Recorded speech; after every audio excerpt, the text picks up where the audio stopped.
अस्सलामुअलैकुम। आज हम इस लेक्चर में बाइनरी से हेक्साडेसिमल में जाना सीखेंगे और हेक्साडेसिमल से बाइनरी में। तो बाइनरी से हेक्साडेसिमल में कैसे जाना है, इसका सबसे पहले असूल यह है कि इसमें 4 डिजिट का पेयर बना लेना है। लास्ट में ऑक्टल नंबर सिस्टम था, इस वजह से हमने 3 डिजिट का पेयर बनाया है, लेकिन ये अब हेक्साडेसिमल है तो इसमें 4 डिजिट का पेयर बनाना है। इसमें भी यही असूल है कि इसमें भी हमने लास्ट से शुरू करना है, यानी कि पहले यहाँ से शुरू करना है फिर आगे। और अब देखेंगे इसको नंबर सिस्टम में।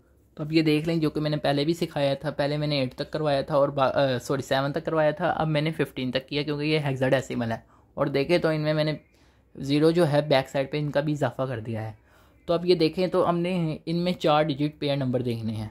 तो देखें तो ये कन्वर्जन तो आपको अब आ गई होगी, तो पहले मैंने सिखा भी दिया। 1010 जो है वो देखें तो किधर है इस लाइन में। तो ये देखें 1010, तो ये 10 है, तो 10 लिख देंगे इसकी जगह। लेकिन हम तो 10 लिखते ही नहीं है, 10 की जगह हम ए लिखते हैं, तो इस वजह से हमने ए लिखना है। अब 10 की जगह ए लिख दिया, फिर उसके बाद आगे देखें तो 1100। तो 1100 जो है वो किधर आ रहा है, तो यहाँ पे आ रहा है 12। तो 12 तो लिखना नहीं है, उसकी जगह सी लिखना है, तो सी लिख देंगे। सी ए और उसकी बेस जो है वो 16, ठीक है, क्योंकि हेक्साडेसिमल में कन्वर्ट किया। इसी तरह ये नंबर है, अब इसको भी लास्ट साइड से करना है। 4 डिजिट का पेयर बनाना है। अब ये देखें लास्ट साइड से बनाया है, इस तरफ से बनाया है, राइट साइड से बनाया है, तो 4 डिजिट का, फिर उसके बाद नेक्स्ट 4 डिजिट, ये नेक्स्ट 4 डिजिट का बनाया है, और फिर पीछे 2 डिजिट बने तो 2 डिजिट। तो अब जो है पहले लास्ट 4 डिजिट को देखें तो वो 4 बार बना रहा है, यानी टेट्रा 1 आ रहा है। तो ये देखें टेट्रा 1 आ रहा है, तो टेट्रा 1 जो है, टेट्रा 1 का मतलब है 4 दफ़ा 1, तो उसकी जगह 15 है और 15 को हम लिखते हैं एफ़, तो एफ़ लिख देंगे। इसी तरह फिर देखें 1010, तो 1010 जो है वो ए है, तो ए लिख देंगे। फिर उसके बाद जो है 11 है, 11 देखें, यानी इस तरफ देखें 11 क्या है, तो 11 जो है और उसके बैक साइड पे 0 हम खुद से एडजस्ट कर लेंगे, लिख लें या ना लिखें मर्ज़ी है, लेकिन एडजस्ट करने के लिए हम उसको ज्यूम करेंगे कि उसकी बैक साइड पे 2 0 हैं।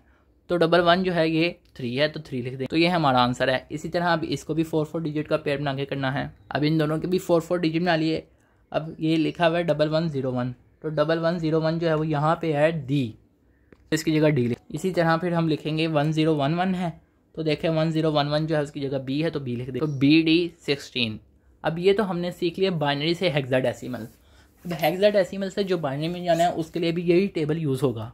तो हेक्साडेसिमल में देखें, अब ये ए है, ए की जगह हम जो बाइनरी में नंबर है वो लिख देंगे, यानी इस तरह की जगह 1010 लिख दिया। इसी तरह 1 की जगह देखें तो 4 डिजिट में लिखना है यहाँ पे भी, तो वो 0001 है, तो वो उसे भी 0001 लिख। फिर इसी तरह 2 है, तो 2 को देखें तो वो 20 और फिर 10। तो ये हमारा क्वेश्चन सॉल्व हो गया। उसके बाद अगला करते हैं, बी की जगह क्या लिखेंगे 1011।